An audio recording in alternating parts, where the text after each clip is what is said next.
All right, thank you guys all for coming and giving me an opportunity to speak to you here. And thank you, Joe, for having me. And let's kind of just get started. So to kind of give you a few takeaways, I like to get started by saying, if you listen to nothing else I say, here are a couple takeaways to have.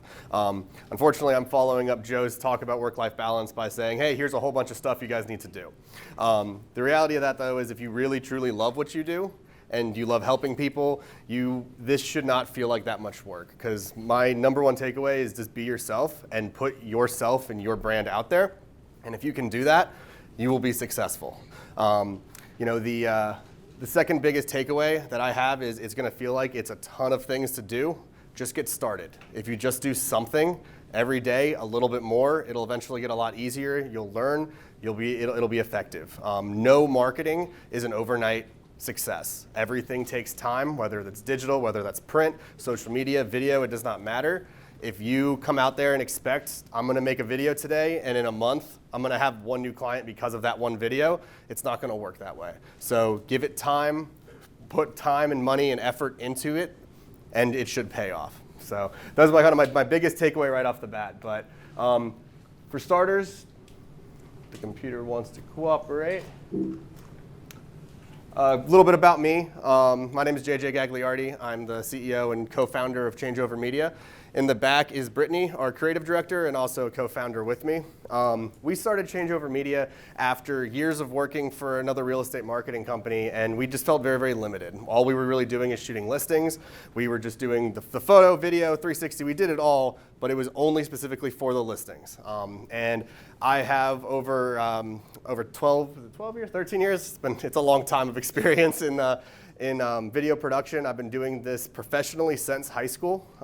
It's what I've loved to do, and only doing listings just got very, very boring to me. So we made a Changeover Media so we could be a full-service media production company providing the strategy behind marketing campaigns and then the high-quality content to help execute that. And we do work outside of the real estate industry, but a large majority of our clients are real estate agents, brokerages, teams, et cetera. So for starters, why video? We're going to get started on video and go from there. Here's a few statistics right off the bat. Viewers are 95% more likely to remember a call to action when they watch it in a video versus reading it in text. 95% is a massive difference, obviously.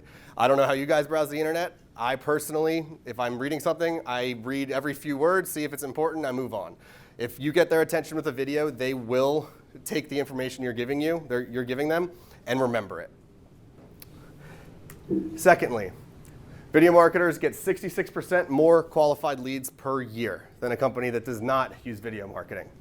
I think that speaks for itself. We obviously want more leads, so creating video is going to be helpful right off the bat. Well, not right off the bat, but over the long run, video is going to be much more successful than most other marketing forms. Third, 88% of video marketers are satisfied with the return on their investment for the money they're putting into their video marketing. I know there's nothing worse than putting money into marketing and not seeing a return on that. So 88% of businesses see a return on that. I think that is a big value there to show that when done and done successfully, it can be highly, highly successful. So for starters, I can almost guarantee that every single one of you is doing social media wrong. And let me show you why. Right here is a very, very interesting chart that I found. On the left, it shows the number of social media posts per week by industry. You'll see that real estate is the highest, averaging 19.21 posts per week. On the right side is number of interactions by post. That is 0.45 reactions per post. That means you're getting less than half of a like or share or comment on every single post on social media. Why is that? The biggest reason, and especially when you look at which industries are successful, nonprofit and education, consumer goods, retail, and e-commerce. Nonprofit and education is a big takeaway. People want to learn. They want to be educated. They want you to give them away value for free. What they don't want is to constantly be told, I have an open house, I'm selling a listing, you should sell your house and use me for it. People are extremely alert to when they're being sold to. And especially with social media now, if people are always pushing ads, everything is constantly buy, buy, buy. If that's what you look like, you get ignored. Flat out, period, end of story. In 2020, you will not succeed in digital marketing if you are trying to sell. So what do we do? Why aren't they engaging? I just explained. We need to provide value. 70% of real estate agents, is another interesting fact I found. 70% of real estate agent clients forget their agents after only a year. That's because these agents are selling. And I know that Joe has taught you and everyone's taught you, you want these clients to be clients for life. So if your social media marketing does not reflect that, and you're just trying to get new clients, why would your current clients want to stay with you? What value are you providing them? I'm sure I've met a ton of you. I know that everyone has their own little thing they're doing, whether that's we're doing first-time homebuyer seminars or we're helping in the community, and that's great. But if your social media is just, hey, use me, give me money, they're getting two different sides of that story. They need to see what you're doing in social media or what you're doing in real life that's helping people on social media. The most shared topics on social media is food, home, and lifestyle. People like seeing things they can relate to. They like to see, oh, that's a beautiful home. Oh, look what's going on in my neighborhood. School's closed because of the snow. Look at this delicious recipe. People like seeing that. They don't really care about your job. So if you can be sharing content that's relatable to them and providing them value, whether that's your secret recipe or you're sharing, here's what the market's doing in your area and your home value is being affected because of this and that, that is helping them. That is showing them value. The number one way I think to really provide value is through education. So everyone's going to have their own target demographic, but what are the needs of that demographic? How do we help educate them? What are their biggest fears? What are their biggest questions? How do I get in there and provide those answers when they're looking for it online? So then if I've answered that and I've helped them, who are they going to call when they're ready to actually go forward with something? The easiest example is a first-time home buyer, right? I'm going to be a first-time home buyer at some point here. I have no idea what I'm doing. Luckily, I've worked with enough agents that I kind of understand, but me as a millennial, I'm going to want to go online and research. How do I buy a house? Well, if I find that an agent is constantly sharing content on how do I buy my first home, how do I make sure my credit's in check, how do I get pre-approved for a loan, they're sharing all of this information for free, who do you think I'm going to call when I'm ready to actually make that decision? So, and really what that comes down to is what we call in marketing the 80-20 rule. 80% of the content you are sharing needs to be providing value while expecting nothing in return. 20% of the time you can be sharing open house this Saturday, here's who I am. People still need to know you have a job, but if 80% of the content is providing value, you'll be okay. It's when those numbers are reversed, which 99% of the time it is, that's when you're going to be running into issues and that's when you're going to be ignored.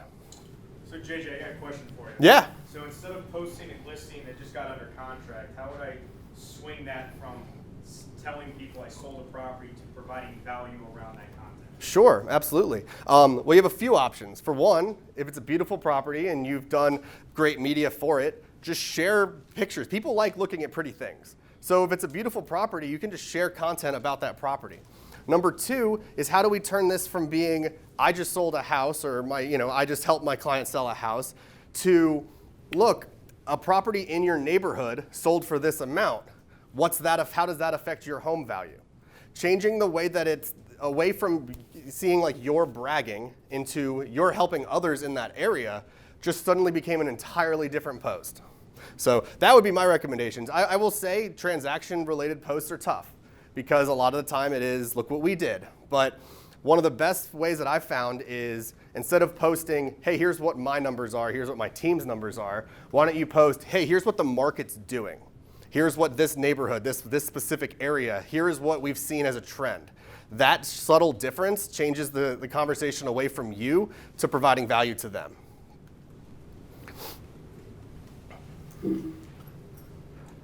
Next, so I'm not really sure how marketing is kind of what education around marketing you do here and how you all present it.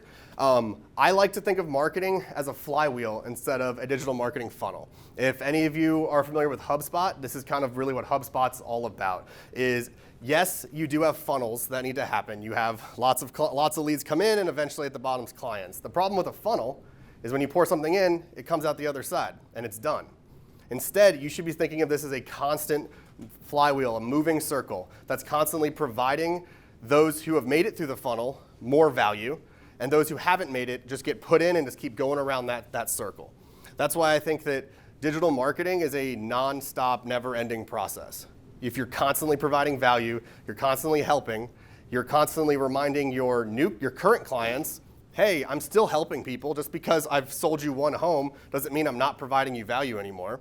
And you're also providing your brand new leads, people who've never met you, with value. That will continuously move, and the more you add to that flywheel, the faster it'll spin and the better off you're going to be. So in digital marketing, in my eyes, I have 3 main pillars. Now we could break this down into all kinds of subsections.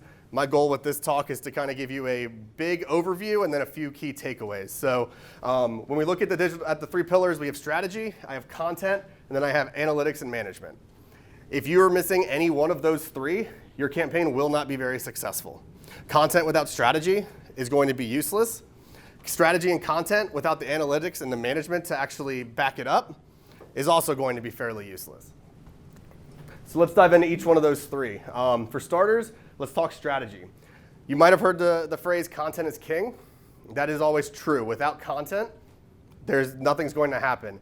But the strategy really is queen here. If you don't have a good strategy, you're just randomly putting up content, then what's the point? You want to keep everything consistent. You want a big view that everyone can see, oh, look, we're constantly working towards this education piece. We're constantly working towards showing this, educating our clients. Without that strategy, you're not really going to be moving forward. So for starters, the biggest part of the strategy here is going to be creating customer personas. I'd certainly hope that as real estate agents here, you all have your specific farm market, your specific area that you are a specialist in. From there, you need to really figure out who are my ideal clients. Who am I trying to help? Is it a first-time home buyer? Are we working commercial properties? Is it new construction? Every single one of those is going to have a different ideal customer persona. And once you kind of have that idea in your head, you really need to really dive into it. What content's of value? What do they fear? Where do they need to be educated? How can you help them overcome their issues? What also affects not just them, but their peers? Especially, different demographics communicate in different ways. Millennials love to share things with each other. So if maybe it's something not affecting them, but it's affecting people close to them, that's going to come up in conversation. Next, very important, where do they actually consume the content? I get to, in a few slides down, I have more info about specific social media networks, but you need to ask if you don't have the answers, by the way, just ask.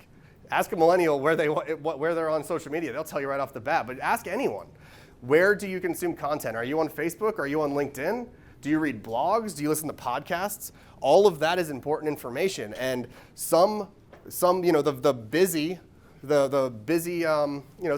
constantly working might not be watching videos all the time, but they absolutely might be listening to podcasts. So if you're trying to appeal to a clientele that's working and doesn't have time to sit and watch something, maybe you create longer podcasts that they can listen to on their commute. Finding different ways to get the content in the way that they will actually be consumed is very, very important as well. So, and same with, is it on a phone? Is it on a computer? Just that little tweak and how you're optimizing your media for that will be a very, very big difference. Instagram, for example, has vertical videos where everything on YouTube is pretty much horizontal. So how do we make our content work the best for the platform that my target client is actually going to be on and consume it? All of these things are things you should be thinking about as you're going into this process. Next, I kind of already briefly touched on this, but how can we be providing value now to that target client? Education is my number one. I'm going to preach education all the time. In fact, after this, if anyone has any questions, please ask. I'm all about educating people because I believe in the long term, it'll pay off and that'll get you more clients. So I'm happy to answer any questions. I'm happy to help out however I can. because it will absolutely, in the long run, benefit me while it's also benefiting you. That is my opinion in general. So for starters, education, market-specific updates, specific neighborhood content. Let's spotlight others. Hey, what's your favorite business in a neighborhood? Who do you want to support? They will absolutely love a shout out. And if they love a shout out, there's a good chance that they'll shout you out or they'll send someone your way. Just social media is all about a community. It's about building relationships. Simply saying me isn't going to get you anywhere. So social issues are always a little tough to comment on, but I do believe in being authentic. So tread a little carefully, but I think it is okay to share, hey, here's what I believe. I believe this, and this is something that's important to me. I want to bring awareness to this particular social issue or cause. And then always highlight people who are giving back and helping a community, whether that's you, whether that's others. Let's share who are doing good in the world and help encourage others to do the same.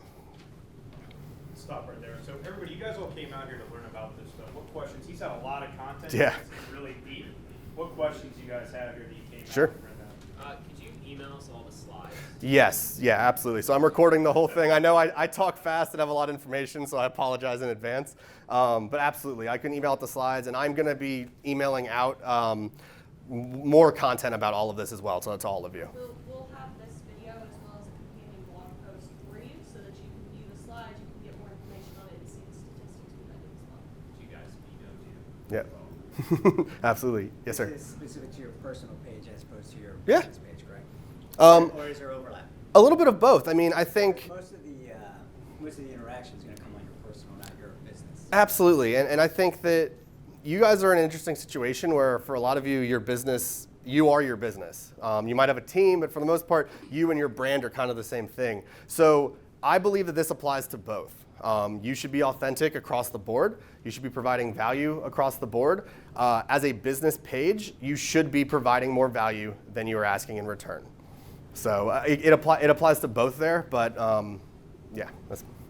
Yes? What works better for stories? What works better for posts? Sure. So again, that's a complicated question, but the easy answer is your stories are always going to be your more informal, direct, you talking to the camera or you having fun. Who are you really? Your posts that you post can be a little bit more polished, but that's generally the way that I like to view it is your stories are your fast, on the cuff.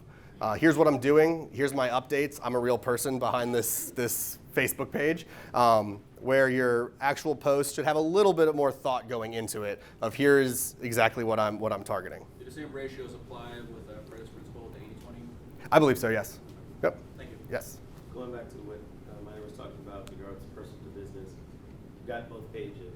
What's the best way to get people from your personal to your business so that Sure. you're able to get them to see more of the official information? Absolutely. Post good content on your business page, share it on your personal. So I don't necessarily think that it makes sense to post a lot of, hey, follow my business, hey, follow my business. Instead, post good content on the business page and then share it. Have your friends share it. When that gets shared, that's the fastest way to grow a channel is through organic growth, likes, comments, shares. Those three things always are going to pump the So algorithm. I'm Yes. doing that, but is there something when you share it on your personal page that you're telling them, are you inviting them, or are you doing something else besides just sharing it and saying, look at my business page? It very much depends. I think you have your own personal brand and how that relates to you depends. A lot of times I'll share stuff on my own personal page of my business, Changeover Media, and I'll say, hey, look, check out something cool that I'm really excited about. This is something I'm doing. Check out what my business is doing. So it's not a problem to relate that. Just make sure you're not just spamming the same content. Like my page, like my page, like my page. Yes. I think that the business page and your personal page is usually linked.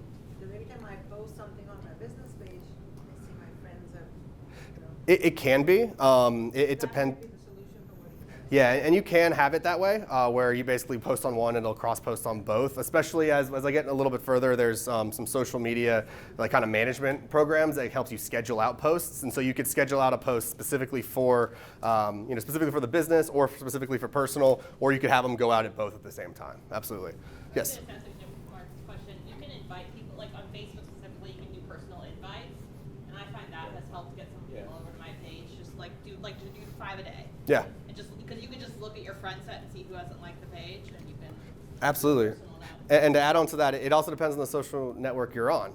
So, like, for example, LinkedIn, you can go in and connect with people who you think would enjoy the content on your page, reach out to them and say, hey, I noticed I connected with you because of XYZ. I provide this free content. I just thought you might appreciate it and connect with them that way. Facebook is more of an invite structure, where LinkedIn's more of a let me reach out and connect with you. So each social network will be a little different in that regard. Yes, sir. What method of sharing this information do you find gets the most engagement? Like a recent example for me is I had a post of a picture of a property with a nice border under contract. Sure. Multiple offers, 5 days, Mhm. got tons of engagement. Mhm. I posted, did a post about DC statehood and some interesting developments. Mhm. Just had a link, no picture and text. Like no engagement. I Yeah. know so many more people I know genuinely care about DC statehood Sure. than how many offers I got on my last list. Sure, absolutely. So I think that it again also depends. It comes a lot down to how quickly you can grab their attention. One of the slides I get to in a little bit says that the average attention span of a human being now is down to 8 seconds. So if your post just popped up as text and a link and it didn't have a picture, it's probably getting skipped over. If you had a video that just starts out with, well, hello guys, you're already gone. You already lost them. So when you create a post that you think really has value, make sure there's something, whether it's the picture, whether it's the text you use, it's the keywords, make sure it's something that grabs people's attention. I'm in no way advocating for clickbait, where you're just making exaggerated claims, but use the words that are going to get people's attention, or the photos, or whatever that may be. Yes, I'll get to you next. Quick question. Mhm. What advantage or disadvantage do you see from having both a personal and a business versus combining personal and business together? Sure. I personally felt like I have been more successful at combining both my business and personal all together in one. Sure. Because people can see the personal side of me, but also the business all in one spot. Absolutely. But are there any advantages or disadvantages to that? Sure, and for some people that works great. The biggest disadvantage to only running one account is you lose a lot of the analytics that are directly oriented for business accounts, at least specifically in the host platform. So for Facebook, for example, or Instagram, a lot of those analytics I only get if I register as a business. That said, there's a lot of other management software out there that can pull that same sort of analytics. In terms of overall branding, other than maybe being limited that if down the road you add a team and you want to expand, well, now you're only on your personal account. I have to now create a new account from scratch for my team. That could be a disadvantage, but I do not see a single issue with combining that into one. As long as the content you're sharing on your personal account, knowing is also going to be representative of your business as well. Yes. Can you take on technical questions? Sure. All right. What is the best method to adding subtitles to a video? The point where when the audio can't be played because you're in an office setting, you can watch the video. Sure. And follow along. To be completely honest with you, the easiest option, there's a lot of online services where you pay $1 per minute or something like that. I5 it? Yeah, that would be what I'd recommend. Because there are some ways to do it. YouTube's algorithm will try to do it. And actually, YouTube does a decent job. But if you really want subtitles, the easiest option, in my opinion, is just to hire someone to quickly add those to it. So, yep. There's another question over here. Yeah, so my question was, I went to a workshop similar to this. They mentioned about a website that you're able to go on and find the content that's most actually searched online. Mm-hmm. And I thought it was good, but I can't remember the page. Do you know what I'm talking about? There's a few sites like that. There's a bunch of news aggregators that basically you can say, here are topics I'm extremely interested in, only feed me content about that. There are also, do you remember off the top of your head? So I know a few of the news aggregator ones. I'm pretty sure I know exactly what you're talking about, but I closed the tab out before I saved it. So that's actually on my to-do list today to go and see if I can dig that back up.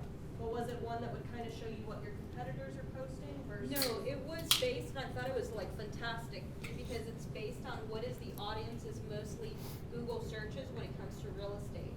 And this person who's like really, just a lot of really good video content bases his content based off that. Okay. So he's really looking at what are people Googling and let me get those answers. And he puts them in forms of the question that people are Googling, so his videos come up first. Yeah, That makes so I know sense. there's a few few of those. There's one that will show you what your competitors are posting and how well those are doing. There's ones that will do that and show you I'll try to find it for the blog post. Yeah, that would be good if you guys could share those sites. And I know there's a few as well. They're mostly for SEO with your blog posts and things, but it'll show you what people are Googling, or if they Googled this, what they may also Google. There's also, I know a few that will show you like your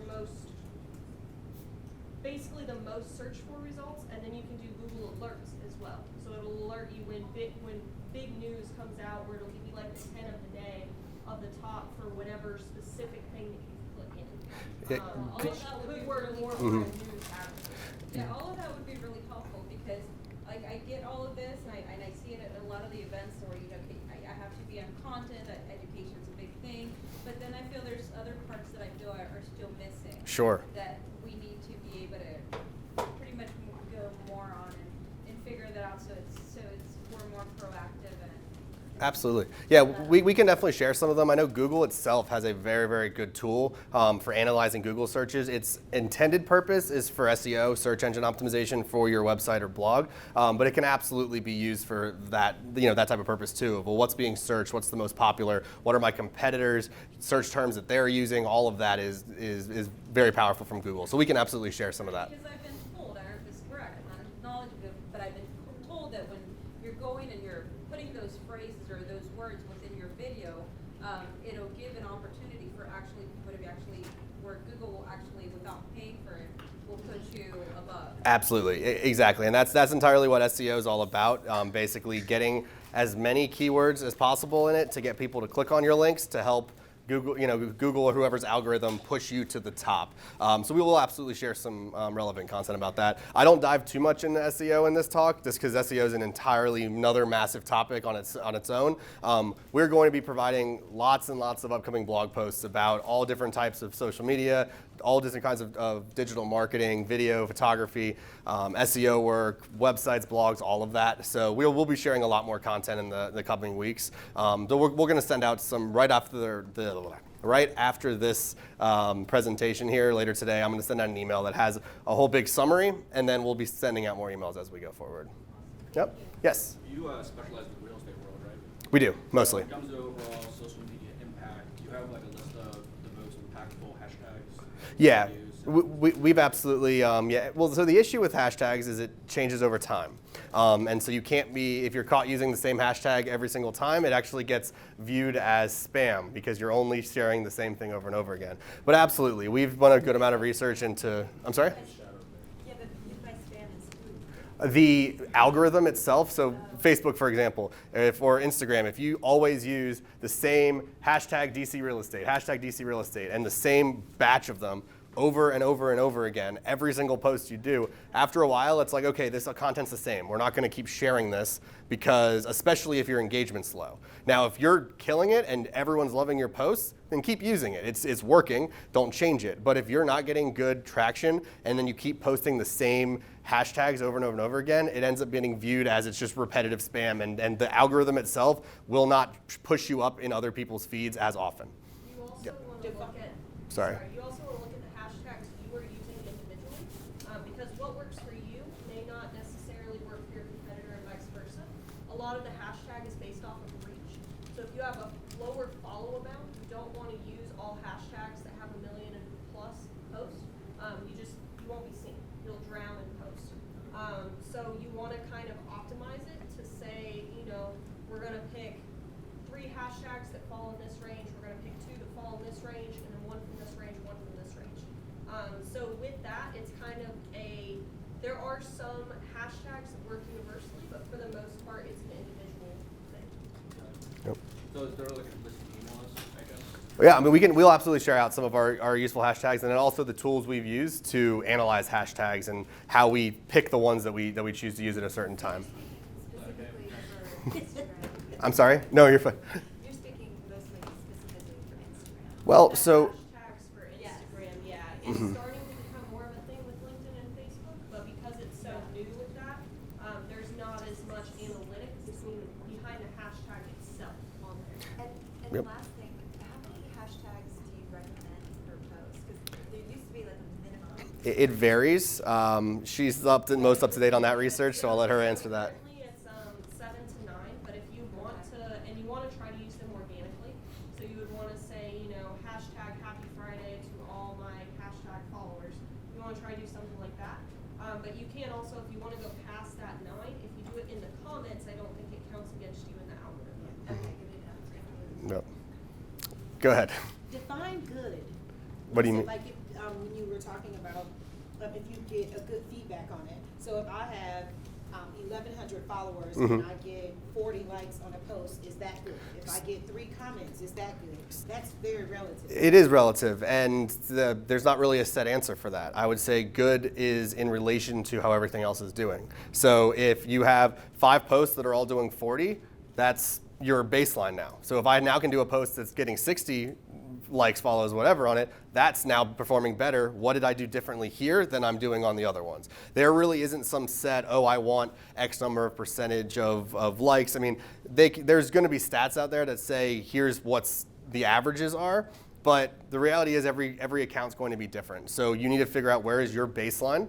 Let's do a bunch of different content and then go, well, what's working, what's not? And then you have to dive into why. What did I do differently on the content that's working best versus the content that didn't perform as well? And it could be the content itself is great. Maybe it's the time of day you posted. Maybe it's the way you worded it. When you dive into really advanced, especially like paid advertising, you'll run A/B studies where I'll change one word in an advertisement to see which one performs better. And you'll see a 12% increase because of one word of a difference. So you really have to kind of dive in and see, well, what am I doing differently? But there isn't a flat answer of what's good and what's not. Yes? So you brought up something else I wanted to ask about, just as a refresher. Sure. So it used to be that there were certain times that were best to post for business. Sure. On LinkedIn, it's like 7:30 in the morning. Mhm. Or 5:30 in the evening. For Instagram, because I've been following like 7:30, 10 a.m., noon, Mhm. 5:30. How would you tweak that, or do you think that's relevant? Sure. I mean, I think that it varies based off of your, number one, your followers and your target client. Business, we're talking about Sure. business. What we've found so far, and what a lot of the analytics show, is that from 10 to 11 a.m. and from 2 to 3 p.m. seem to be the best ones, and I can only estimate that's due to, I guess, work breaks. I'm not really 100% sure why. I've also found Wednesdays are way more successful on posts than any other day of the week for some reason. Yeah, I'm not sure why that is, but yes. We'll let her jump in. I do know with your times on Instagram, you can go in, if you're registered as an Instagram business, you can go in and view, and they will tell you when you posted and when Yeah. you posted. I'll just jump that into it. Tailor it to fit that. And that kind of brings me into actually what my next slide was about. Really, rules might not be the best term, but at least maybe guidelines for sharing here. Facebook, or on pretty much every platform, you want to upload your videos directly. Uploading to YouTube and then linking it to YouTube is going to drastically hurt your performance in the algorithm. All these social, so you want to upload all your content, like video mostly, directly to the platform. Facebook, Instagram, they want you on their platform. They want you using their features. They reward you for using their platform. If I link you to YouTube, you're leaving Facebook. They don't want to do that. If it's performing well, they will, but they're going to always rank a video that's on their platform higher. Interesting facts I found about Facebook is that, well, one, pretty much everyone uses Facebook. Specifically, there's a massive increase of people over the age of 65 actively using Facebook. Over 40% of people over the age of 65 are using Facebook now, and that increase has shown up in just the last 2 years. So if you're targeting an older demographic, Facebook is going to be very highly effective for that. Also, 74% of people who make more than $75,000 a year annually are active on Facebook on a weekly basis. Most of those people, I'd imagine, would probably want to buy a house at some point. So Facebook is really the number one go-to for if you want to appeal to pretty much any demographic. Something else that is really interesting is that 85% of videos are actually watched without sound. Now, diving a little deeper into that, what I really believe that means is that 85% of videos are started without sound. Or you're either diving more into their channel or opening up the video full screen. So what that means to me is your first few seconds of a video need to have something visually to grab their attention. It can't just be you talking. Just even a quick pop-up, whether that's either the cover photo of the video or a quick text pop-up in the beginning of the video that says what we're talking about, will help drastically get more people to actually watch your content. I think that adding subtitles to videos, as you brought up earlier, is a fantastic idea, because those who do not want to listen at all can read through and watch it. I'm definitely guilty of this myself. I don't always like turning the sound on a video. But I would highly encourage you, if nothing else, put something visually in the first at least 8 seconds of your video to try to get their attention that doesn't rely only on your voice. Instagram, as I'm sure you can imagine, mostly going to be 65% of its users are between 18 and 34. It is a much younger demographic. So if that's who your client market is, fantastic. If not, maybe Instagram isn't necessarily the best place for you to be putting all your effort into. Instagram's rules are post videos that are in your feed have to be 60 seconds or less. They do have IGTV for their longer form content. Admittedly, IGTV hasn't seemed to take off quite as well as people were expecting, so I'd keep most longer form content on Facebook or LinkedIn. And what we found is best time is between 10 and 11 a.m. and then actually it was 3 to 5 p.m. I'm sorry, I misspoke. And the Instagram Stories feature, though, does have very, very high engagement. So people love just checking out what you're doing throughout your day. This is the best way to show I'm a real person, not just a business. Here's what I do. Here's what I enjoy. Here's a little about me. It does not all have to be work-related at all. Going out for drinks with friends is a totally acceptable post. Yes, go ahead. Just before I forget, Yeah. what do you think about Facebook Live? I think Facebook Live is fantastic. I think that anytime you can jump on board and use a new feature on a platform, you're going to get rewarded by that. I think that really, those who have really dove in and really used it and learned how to use it and make it entertaining have worked very well. Those who just hop up and just ramble on about things, it's not really working for them because, think about it, if it's not something you would necessarily want to watch, why would somebody else? But if you can structure your content to be a live video instead of something you pre-recorded and posted, if you are comfortable doing that, I think you'll have very good success with Facebook Live. Yep. And finally, LinkedIn. Same upload videos directly. Long form content is much more accepted on LinkedIn, and that's both in text and in video. LinkedIn's article feature, which kind of works similar to a blog, is very, very successful. If you're writing good quality content, you're not comfortable on camera especially, write long articles of content, post it on LinkedIn, you'll have way more success there than you would on other platforms. LinkedIn obviously is extremely effective for B2B sales, so any of you in commercial real estate, new construction, things like that, are going to have a lot of success with LinkedIn. And a big majority of the users are in that 30 to 64 age range. So if you're appealing to the younger demographic, LinkedIn might not be the best location for you. You will find there are lots of young professionals on LinkedIn, but the majority of those users are in the 30 to 64-year-old range. Yes? More impactful, blog post or long-form content on LinkedIn? I would say video, I think, is always going to be the more impactful content, but it very much depends. I'm always a big fan of you can always incorporate a lot of things into one. So if I'm making a video about something, write a blog post about it and have a video that goes along with it. I can post the blog post on my website, have a video for those who prefer to watch the video, have the text for those who prefer to read it. I then can share that video directly on LinkedIn or Facebook. I can add the text post directly on LinkedIn.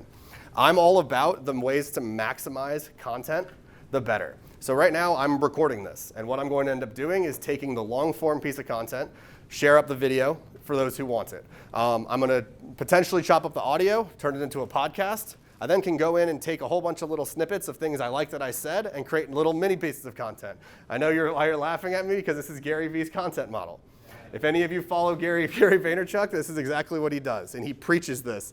To basically take one long form piece of content. He calls it your pillar content.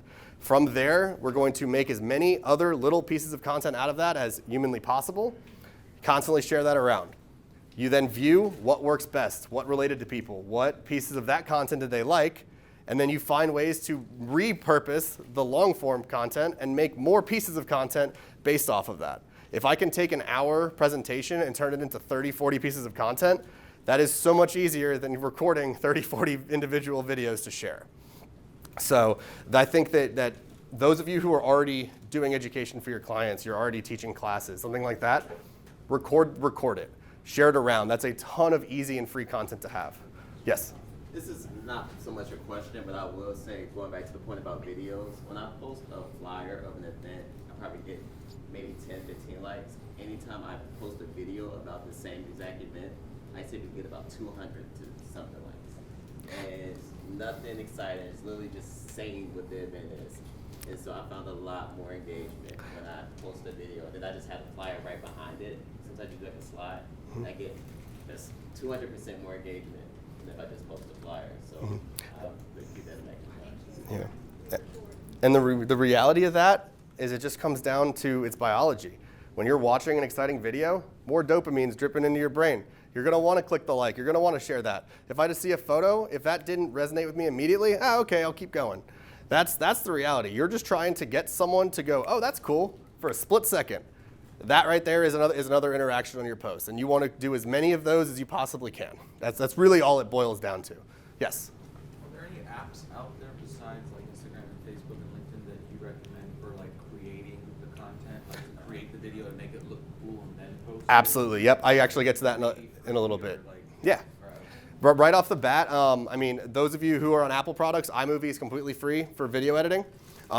It's very, very easy to use. You can easily edit your videos. You can add text. You can add effects. Extremely simple. You can add music. Those of you on iPhone or on Android and PC, there's a software called Filmora, which is also free. Not quite as user-friendly as iMovie, but still overall pretty easy to use. Same sort of thing. Easily add text, effects, all that to videos. For photos, there's an app that's on iPhone and Android called Visco, VSCO. It is basically a easy version of Photoshop in your pocket, but very, very simple. Just about anyone can pick it up and use it. That's great for just quickly touching up making photos look better. The other one that I use a lot is Canva. And that's actually what I made this presentation in. You can make posts so simply. Canva is unbelievably user-friendly for just creating presentations, flyers, or just creating text-based posts. What's the second name? Visco, VSCO.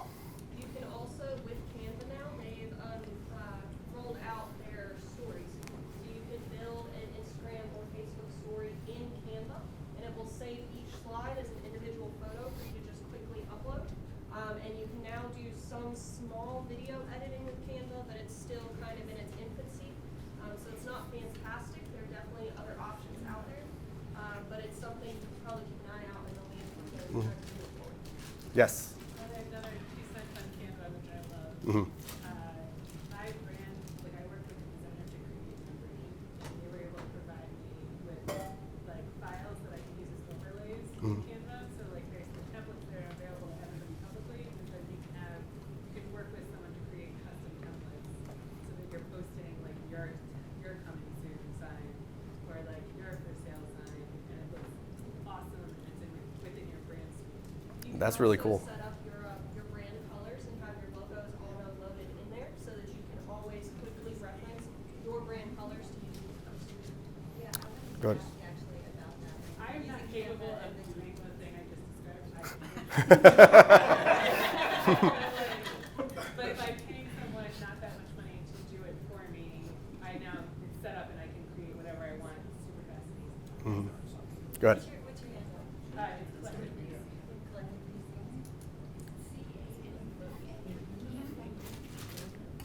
Just while we're on this topic, super quick, if anybody hasn't done similar things in design on command, as soon as you get out of here, you need to go into that. It basically does all the same stuff. It's incorporated into our platform, and What is it? Command. it's within KW Command got it. Designs, and it also allows for more effective engagement in social media posts. Yep. I was just about to mention that. Yeah. Yeah, so Designs is actually ripped off and duplicated from Canva. So you actually- I thought so. I'm just sharing with you, that's what they did for the layout format of it. So you actually get the premium version of Canva through Design. Just an FYI on that one. Yes. I can speak from personal experience that when I've done a flyer or a post using Canva, I got so much response because the format of it is cool. I did an open house flyer using and people were so impressed. The client was impressed. I mean, it's a really cool app. Yeah, I love We Canva. still do print media as well. We recently tested out Canva not too long ago. I used to work for Staples, so I know how bad their printing department is. And Canva was fantastic. The shipping was free. It was quick. There was none of that like weird white line where they didn't get it all the way on there. None of that. It was fantastic. So for any of you still using that. Yep. Directly to you, yeah. So you create the design in Canva, upload it, and then ship it directly out. The quality really was fantastic. Like we've went through Staples a bunch, and every time like they just never really chopped it up right, or they never really followed the way it should have looked, and it looked really, really good straight out of Canva. We were very impressed. So.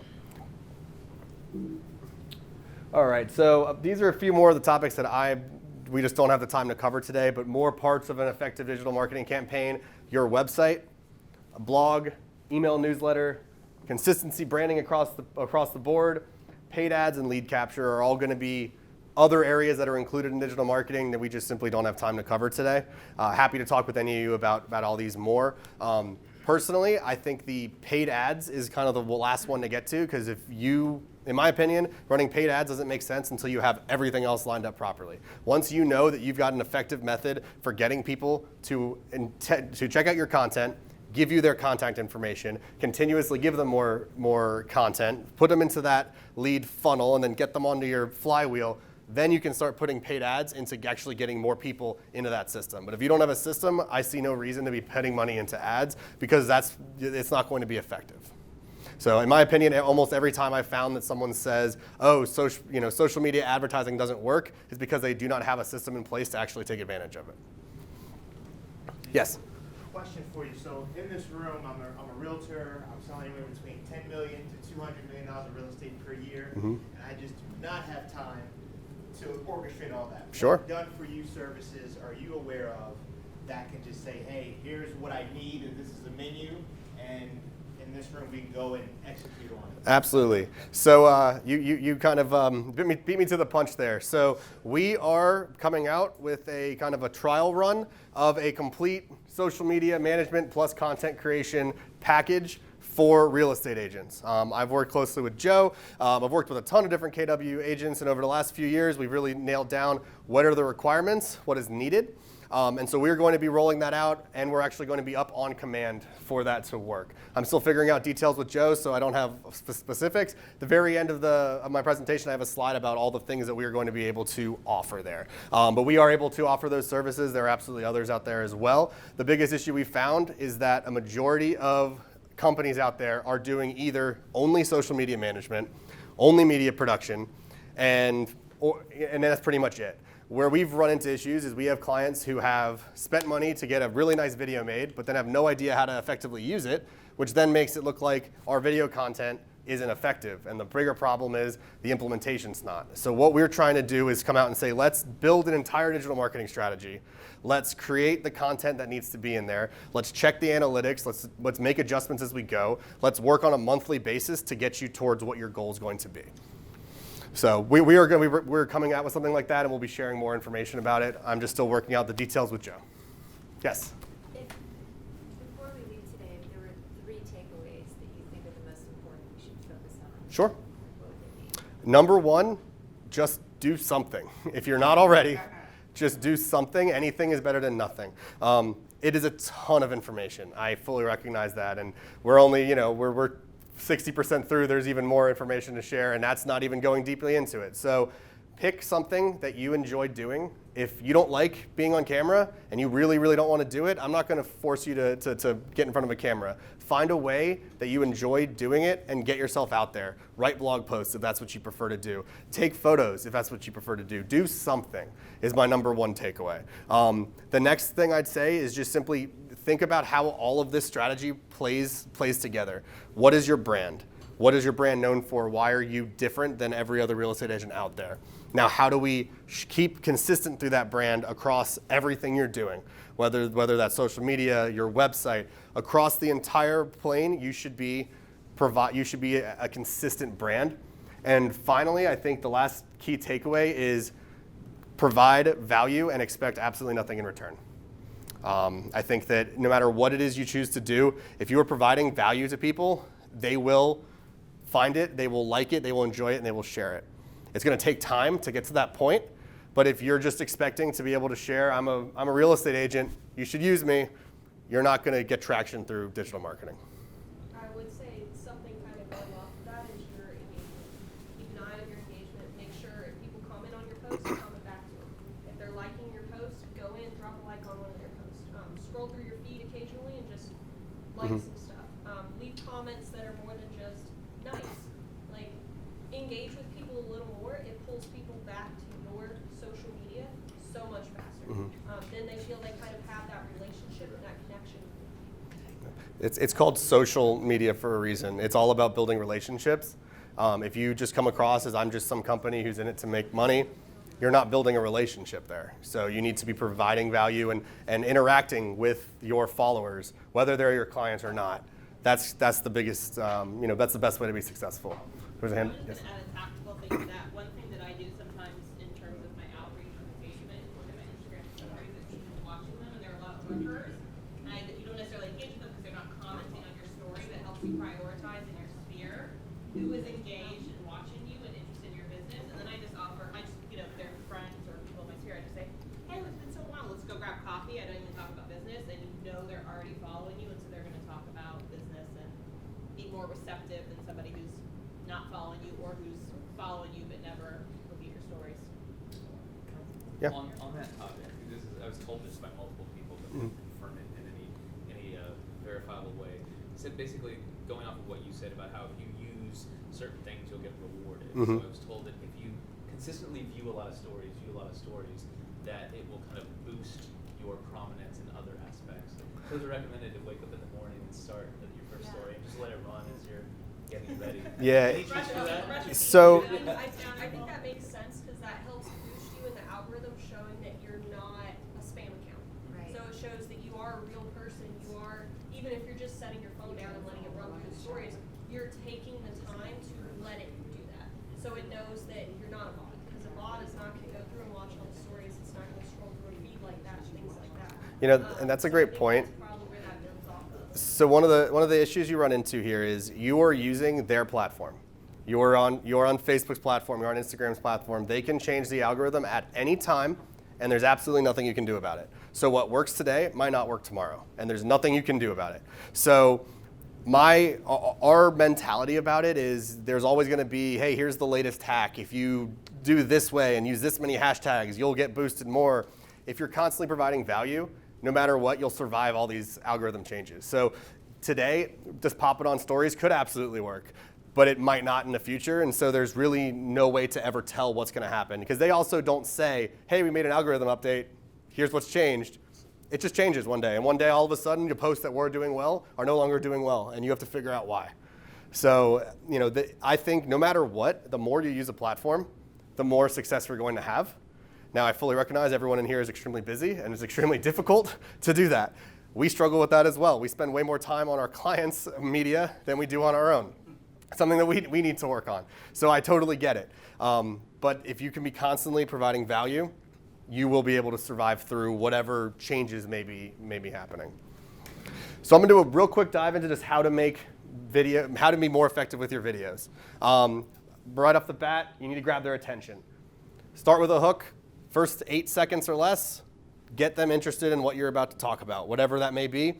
Right off the bat, do it in text as well. Keep your titles and tags, hashtags, or on YouTube it's actual tags, descriptive, and use keywords. So if you're talking about a specific topic, think of what are all the keywords related to that topic. Try to incorporate it into the title without coming across as you're just spamming every single related word into it. Having a creative thumbnail helps a ton. People love to see right off the bat how, that's a video on how to make a thumbnail. You know exactly what the video is about before you even click on it. You can easily make those in Canva. Would be my easiest recommendation on how to do it. And almost all the platforms support uploading a thumbnail associated with the video. Also, let's piggyback on all your viral trends. So someone sent in the group email, what's going on with coronavirus and related to real estate? I don't know. You guys might. And I guarantee you that everyone out there who's following you has no idea. So if you want to create content that's related to, hey, here's a trend that's going on right now, let's create content related to it, you're going to see much more activity on that because it's something that's on everybody's mind. Exactly, a viral trend. And then finally, crossover posts help a ton. So with other creators, with other people in your industry, people outside of your industry. Harrison Beecher has helped us out significantly because we created tons of content together. Whenever he shares that content, he tags us in it. Whenever I share the content, I tag him in it. Both of us have seen a dramatic increase of our following because we tag each other every single time we create content. So think of that as you basically tapping into someone else's following whenever you can give them content and give them links when you're sharing stuff that's related to them. And finally, just tailoring content to the platform, it goes right back to that demographics. If your target audience is a 28-year-old who's buying their first home, use language that relates to them. Use the platform that relates to them. If you're trying to buy an investor who wants to invest in a massive complex, you're not going to use the same tone, the same language, the same platform as you would for a first-time home buyer. So next, camera. How do we record the videos? I want to make this as super easy as simple. Use the camera you have. Everyone has an iPhone. Everyone has a phone. Everyone has a laptop. You might be an Android. It's totally okay. You might have an iPad. Whatever it is you have, use it. It's okay. You don't need to be better. Lighting makes your videos 10 times better. There's a bunch of different options for lighting. This is a ring light. These are often used for makeup tutorials. They work great. Put that on the other side of your desk. It has a little mount to pop your cell phone right here. Boom, you can record right off the bat. I would highly recommend the one you choose to get, and the one we will be sharing in the blog post has one that has, let me turn the brightness up, a color balance, because there's nothing looks worse than being in a dark, warm lighted room and then having a bright white spotlight on you. It makes you look like you're in a hospital. So just a ring light, a little over $100, great option. If you don't want to spend $100, any type of lighting can help. Use a lamp. When I was first getting started doing video production, I would use the clamp lights from Home Depot. They're $7. So you can just find a solution to provide a little bit better lighting directly onto you, because when lights are coming from the ceiling, you get these awful shadows under your eyes on camera. It looks terrible. If you are a selfie person like I am, there are also these fun little cases. Mine was $10 on clearance on Amazon, and it lights up. So I can do either side. I use mine only for photos, but they're pretty bright. Right now it's like half. It's like half charge. But these things are like 60 lumens.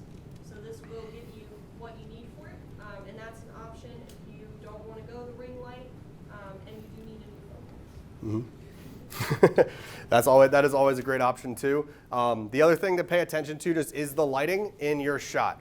So basically our eyes are extremely advanced. We can see a wide range of difference between bright and dark. But even our eyes have limitations. Ever be in a dark room and then you flip the lights on and you're blinded for a second? Our eyes only have so much of a visible light range that we can see. Cameras are even smaller. So if you do something like I'm sitting in front of a windows, the sun's shining through it, it's going to look terrible because it can't see the difference between the bright outside windows and the indoor light.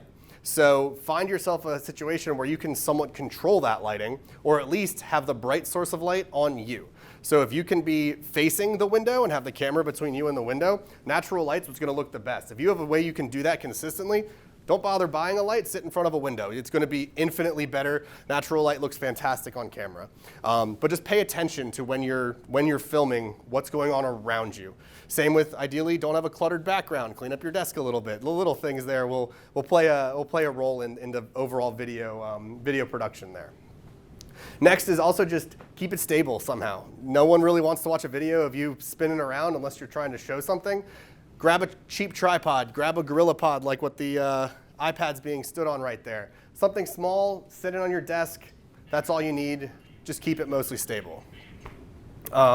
Finally, just checking your brightness. For those of you who don't know, I believe it's same on Android. I'm on an iPhone, but when you're taking a photo, if you tap on your subject and hold and then drag up and down, you can adjust the overall brightness of your image. So if your lights are way too bright, you just tap on yourself, drag it down a little bit, it darkens up the image so everything looks properly. Spend that 10 seconds just to make sure your image looks the best that it possibly can. Any other questions about making, how to easily film videos on a phone, tablet, computer, anything like that? All right, next. One line, this is extremely important. People will forgive bad video, they will not forgive bad audio. If you click on a video and all you hear is wind noise, you're clicking away immediately. So there's a couple very easy options for that. For starters, almost every phone comes with headphones. Plug those in, it's a massive improvement. If you have AirPods, AirPods are a massive improvement right off the bat from just the microphone that's built into the phone. They also do make a few specific microphones for phones. Here's a little lav mic. It clips on. It has a headphone jack. It can easily work with the iPhone adapter. They make extension cables. It clips on just like the one I'm wearing right now. And you can then go portable with it however you want. These are going to be infinitely better quality than even your AirPods or your built-in headphones, but there are, it does come with a cost there. Finally, they also have these little called shotgun microphones. Basically, this little guy. Now, these either have a little mount on them, so you generally need to make sure your phone mount has a way to screw this in. But these guys are great for if you're trying to capture more than just your own audio. So if I'm going to be, if I was over there, I'd put it on there. That's going to get much better quality audio from across the room than just what's built into it. Or if it's just you and a second person, you're both filming and recording, this is a great little option to do that there. Overall, I think this is like $60. I think the lav mic's about $60 as well. We're going to share links to both of those in the email follow-up. But just pay attention to your audio. That is by far the most important. If there's one takeaway about how to make your videos better, make sure your audio is good is the number one. Next, in terms of the content, how do we actually record it? Just record as many takes as record as many takes as it takes. That's hard to say. Basically, if you stumble over some words, it's fine. Just pause, stop, start over again. You can go in and edit it in these apps to easily just remove little bits. It's okay if there's some cuts in your take. If it's a 3-minute long video, you don't have to nail it 3 minutes long. You can chop it up into little pieces. Turn long form content into short clips like I was just talking about. One long piece is great, then share all the little pieces that you can. Plan ahead. This is something that drives me absolutely insane when I'm working with a client and I beg them, hey, please, I need an outline, I need a script, I need something. No, we'll wing it the day of. Winging it the day of never works as good as if you just sit down, spend 5 minutes writing out, here are my key talking points. You don't need a word-for-word script. Just write down, here are the topics I'd like to cover. It'll go much, much better. Pay attention also to your ums, your likes, other placeholder words. I know I'm up here using a ton of them. It's hard to overcome. Just try to stay conscious of it. Don't stress over it too much. But if you're saying every single word, maybe try to slow yourself down a little bit and think through it. Finally, show, don't tell is something that I think is very important. When you can, showing is always better than telling. So I could sit here and talk to a camera, but if I can stand here and write on a whiteboard while I'm talking to the camera, that is providing, one, those who are visual learners can adapt it better. Two, those who are listening without sound can now follow along without having to listen to every word you say. So think about ways that you can incorporate, whether it's props, whether it's writing on a whiteboard, whatever it may be, whether it's just walking around and then turning the camera around and showing things. Showing versus telling is always works better than not. And finally, just be natural, have a conversation. If you're trying to read word for word the script you wrote, some people can do that. Majority of them can't. So just imagine you're having a conversation, rattle it off the top. Don't try to hit every single word I'm trying to say to make this sentence perfect. Finally, when we jump into editing, I kind of mentioned this earlier, iMovie, iPhone, iPad, Mac, Filmora on Android and PC. Don't worry about making it perfect. You're just trying to get more content up there. One of the things Gary Vee likes to talk about a lot is document, don't create. He believes that if you can just document things that are going on, and constantly put up more content, that's way better than having to wait a week to publish one perfectly polished piece of content. There's a time and place for that, but for the majority of the content you're creating yourselves, just quick, right off the bat, just make it look good and move on. And grab the viewer's attention with 8 seconds. So that's kind of my quick crash course into making videos better. Is there any questions about video? How much are you into YouTube and what works there? I'm fairly into YouTube. Okay, so I got advice that if you're going to be producing content on YouTube, it needs to be regular and you need to be consistent such that once people get used to what you are, they're not going to be caught out of left field. Yes. So in creating content, I was envisioning what's important to my clients, like housing areas, market information, but then also things about personal life, like great cycling paths to go on and Sure. things like that. Do you think that is too broad to be effective, or do you think it could help with engagement? I think it absolutely can help with engagement. Everyone has their own interests, so why not play to that? I'm about to, next after we get through video, where we're about to get to is management and analytics. And one of the top things about management is you should create a content calendar. You should, when you're making your strategy of, hey, here's all my educational videos I want to make, here's all my interests in the other videos I want to make, then make a calendar of here's when these are getting posted, and then in order to be posted on this date, I need to have them completed by X date. We then have programs out there that let you schedule your posts in advance. So you don't have to be every day making a video and putting it up. Spend a few hours, make a bunch of videos, schedule it out over the next month, and let it do the posting for you. Did that kind of answer your question there of how to? Yeah, I mean, I would basically say scheduling out your posts is very important. When people come to expect, I'm sorry? Which one do you like now? I used to use Hootsuite, but are there other ones that you use? Hootsuite and Buffer are the kind of the big two. There's a ton out there. If you type in social media management, there's a ton. I like those two because the free offerings that they have actually give you a decent amount of control. Buffer, I believe it's up to 30 posts can be scheduled and up to 3 accounts. Hootsuite is up to 10 posts and up to 3 accounts before you jump into the paid subscription. Is it Yes. true that when you use those services that they don't have the same impact as direct posting? No. That's what I've heard. I don't believe so, and not from any of our experience. I think it does depend. Where obviously if you can't go on, you have to use Facebook Live on Facebook, so those specific ones. I have not seen any sort of difference, and the majority of almost all major businesses, corporations are all running through some level of a management system. So I do not necessarily believe that's true. It very well could be, but I have not had any experience in that. I thought we had to post organically on the, I thought you had to post from the platform. So if you're posting from Hootsuite. So you can basically, with Hootsuite, what it does is it does post directly to it. So basically I go into Hootsuite, I upload my video. I say I want this video posted at this time. At that time, through Facebook and LinkedIn at least, it goes and automatically uploads it to my account as if I did it. It has basically API access to put it on my account.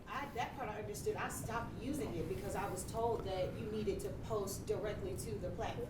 So I have not seen any negative from using a management software like that, personally. At least. Larger accounts, you see more of a drop off. I mean, even with Big businesses, like my previous life, when we used some of those management tools, we saw a huge decrease. I know that they are always tweaking it. So for example, Instagram, it used to, some of the accounts could post directly on your behalf. Now, half the time it pops up and it sends you a notification saying it's time to post on Instagram, and it copies it into it. So I know some of them have had to make workarounds like that to work better with the platform. Now, I mean, admittedly, we're not managing any, massive businesses' social media on their behalf. So there absolutely could be an impact, but I have yet to see any major business that's not using some sort of platform for that type of management. Well, and if it gives you consistency versus no consistency, it's better. 100%. Absolutely. That's very what I have to say, which is basically like when people are doing it on their own, they're way less likely to post, and when they do, it's like completely off the cuff, no planning, nothing in their multiple channels actually lines up. But if you're using any sort of type of editorial calendar and using a software to post for you, you're way more likely to post more frequently and have those posts have more of an impact. So even if an individual post, there's like a smaller likelihood that someone sees Over you. time. The fact that over time you've got a campaign and a systematic approach means that you're gonna get a lot more bang for your buck. Yeah, and that makes a lot of sense. at least from my opinion, that's what I see, is that the majority of people who are not using a platform are not posting consistently. So you're right, I do not know. It maybe is way more effective to post directly to it, but those who are posting directly to it aren't doing it consistently. So I would much rather see you create a schedule, have it automate and do as much of that on your behalf for you, and then go from there. So jumping forward here, basically something that we always like to do is creating evergreen content. Evergreen meaning you can post it pretty much any time of the year. What's great about this, you can create it in batches. So go and research your favorite 20 quotes, go into Canva, knock out 20 different posts with a different photo background, the quote on it, who said it, put it in a folder. You now have 20 posts that you can share at any time that you want. This same works with the idea of education. Basically, batch all your content together. I'm going to film as many videos as I can in the next 2 hours. Edit them all up. Now I already have a month, 2 months, however much of content. If things pop up between now and when it was scheduled, move it to later, but now you have it ready. So batching your content like this is a much better use of your time, and you will be able to create way more content that way and be way more consistent. Yes? How important is the pattern, especially like on Instagram, for quote versus picture quote? I'm not sure necessarily so I guess engagement in terms of overall viewer engagement is one thing versus the algorithm. So I guess we have to address both of those. I think that consistency is key for both the algorithm and for engagement. If people know every Friday I'm getting this type of video, they're going to expect it and look for it. The algorithm is also going to know if every Friday you post a video and it's doing really well, well then the next Friday we'll boost that up so it does even better because people like that content. Where I don't feel that the algorithm pays much attention to what type of post it is. They pay much more attention to how a post is doing. And I feel that if you're doing nothing but posting quotes and quotes and quotes, people are going to go, okay, I'm bored with this, and they're not going to engage very well, which will then impact your algorithm. So I think you're much more concerned about the overall, your client base and what interests them and what keeps them engaged than what specifically the algorithm is going to be doing, if that makes sense. I think you're just going to have to, a lot of it, pretty much all of social media is trial and error. You're going to have to see what works because it works different because you have a different following than I do. So what works for me might not work for you. And so I think that you're just going to have to try it out. I try to keep to less than one a week, or basically one per week type of text quote related post. I think more than that, people tend to be like, okay, I get it. You're preaching to me. I meant like the visual pattern. I'm trying to debunk some of the things I've been told, like don't do that, or make sure every fourth post is a quote, or yeah. So with the layout system, that it used to be a big thing, and I think it was partially because people do like something that looks aesthetic, but partially because there were a lot of companies that were pushing, hey, use our product to plan out the aesthetics of your Instagram. Gotcha. From what I've found, and this is even just me going through other people's Instagrams, me personally, as someone that gets on Instagram, I don't care what your Instagram as a whole looks like. I'm looking at the individual post. Now there's definitely something to be said about keeping consistent brand colors, maybe doing some consistent fonts. You don't want to go from one super patriotic post to something the next day that's, completely simple, white, simplistic. Like you don't want something super colorful then with a really dulled out one. So I think in that you want to kind of keep that consistency and keep that aesthetic. But in terms of having to have, you have to have a quote in this box, and this one has to be a picture, and then this one has to be a quote. Personally, I don't think that matters. I would dial it down to branding. Paying that much attention. I think you want to keep it, try to keep a pretty consistent photo filter or style of video in that sense. But your overall aesthetic, I think 9 times out of 10, people aren't even looking at your individual Instagram page, or they're doing the feed view, so they can quickly go through all your photos. It's very rare now that people are looking at the block view.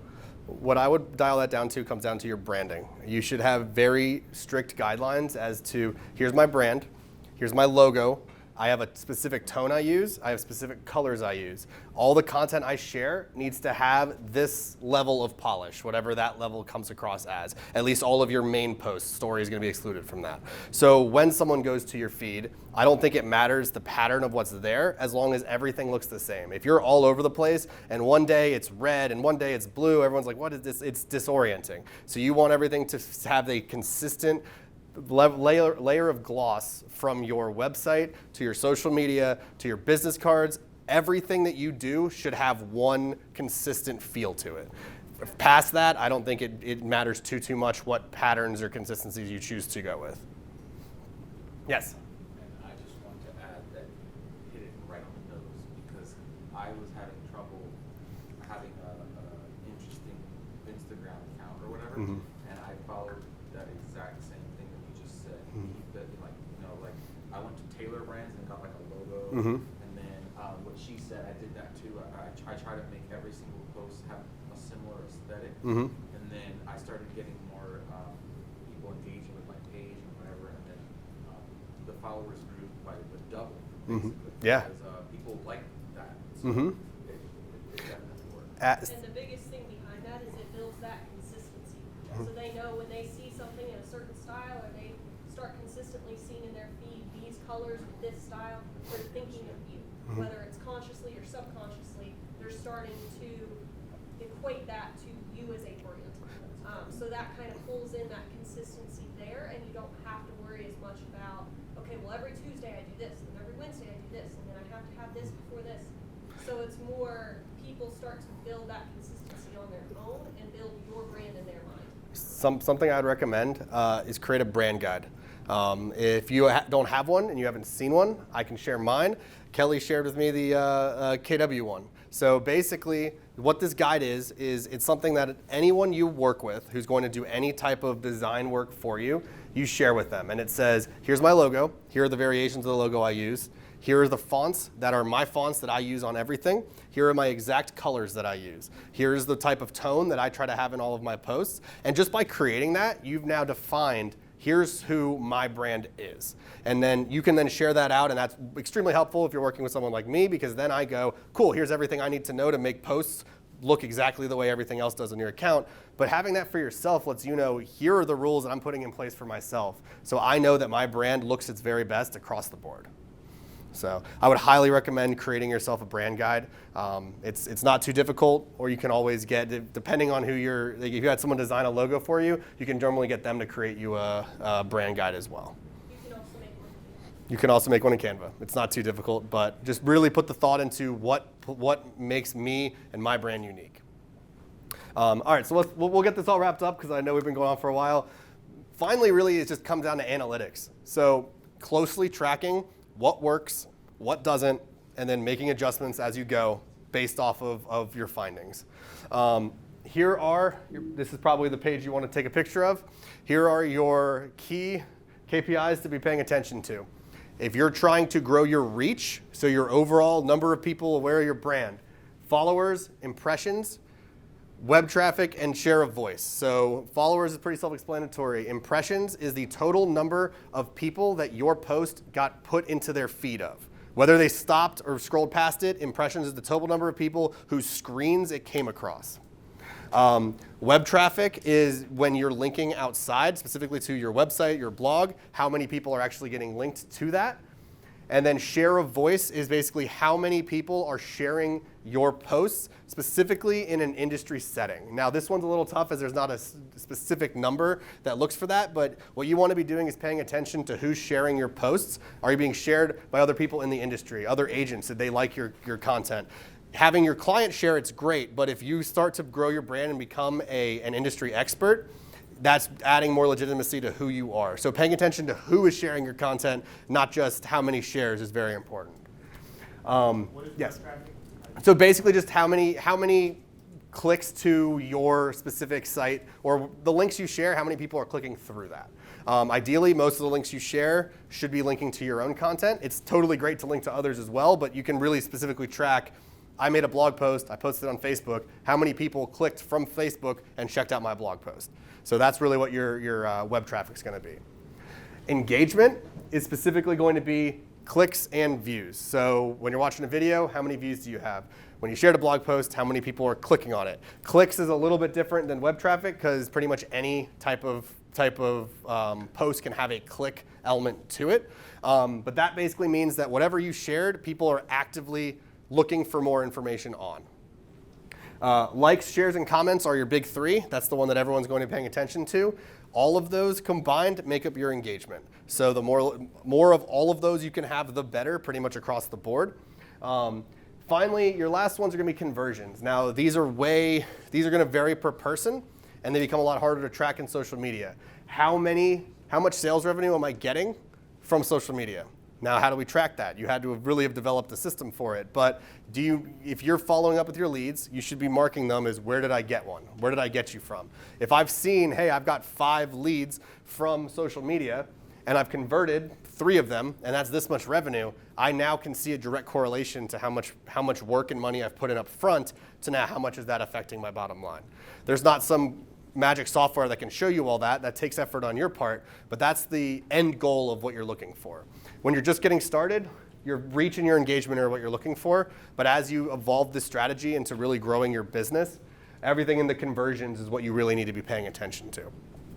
Your non-revenue conversions are basically just whoever gets into your system. So are you creating an online course on first-time homebuyers? Well, how many people gave you your email address and got into that course? Knowing that number is also a very important factor because once you see that, you now can go, well, how many of these are converting into clients?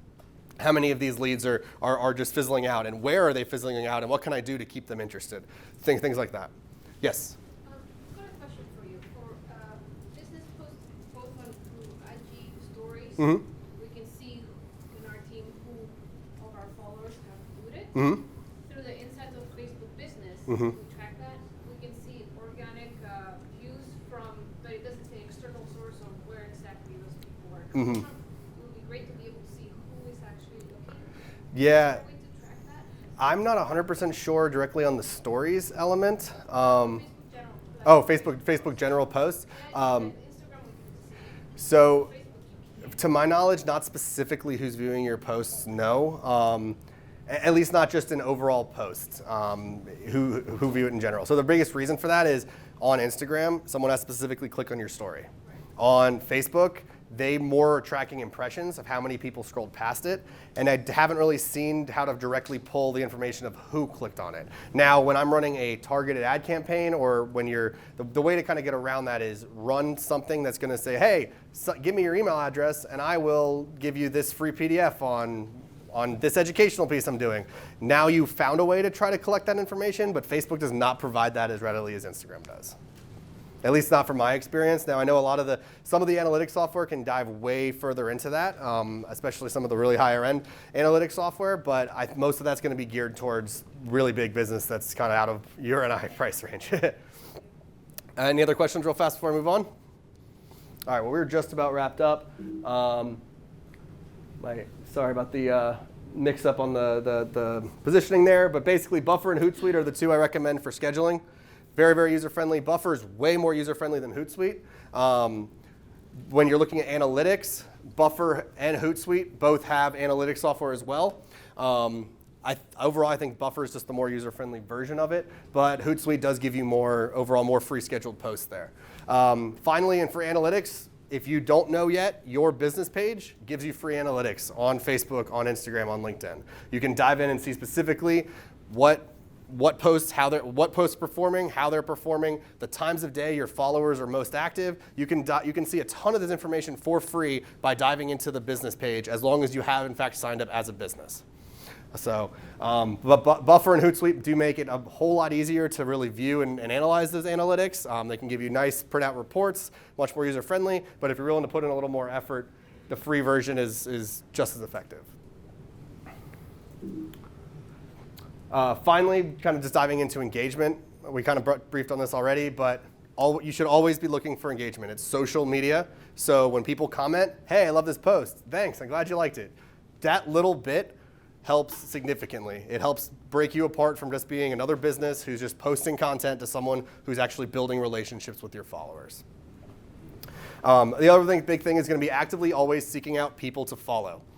look through when we first started our Instagram, it was like, all right, we have a bunch of clients in real estate. We're going to go follow a whole bunch of real estate agents in the area and hope that some of them are going to follow back. Some of them are going to like the content we provide. On LinkedIn, it can be as simple as finding people who share content you like, following them, send them a message. Hey, I love the content you share. Thanks for sharing it. I'd love to see more. Going and putting the effort into connecting with people will pay off on your end as well. What not to do is, number one, do not ever pay for followers. It will not work out in the end. There are tons of companies like, oh, we'll grow your Instagram by 10,000 people overnight. Well, great. You have 10,000 followers now. None of them interact with any of your posts. And now the algorithm goes, you have 10,000 followers, you have 2 likes. Your posts are garbage, we're not showing them to anyone. So you're really shooting yourself in the foot by doing that. It also you do not want to go and just spam follow everyone you possibly can, because there's a ratio factor in the algorithm where if you follow 10,000 people, or if 10,000 people follow you and I only follow 3, or vice versa, it's like something's not right, we're not going to share their content. You want those numbers to be fairly even. It doesn't have to be perfect, but you don't want to be just following any person you possibly can and no one's following you. It hurts you in the long run as well. So finding true people who will actually appreciate your content. Yes? So what if more people follow you than you? That's fantastic. I'm sorry, I misspoke. That was my apologies. Yeah, you don't want to be following a ton of people and have very few people following you. You also don't want to be following 3 people and then have 1,000 people following you, because that looks a little odd. But having, yeah, exactly. But by that point, they're going to be reaching out to get you a verified account, and we'll go from there. But yeah, you don't want to have a massive disparity either way. But if your Instagram is blown up, excellent. Like, keep doing whatever it is that you're doing.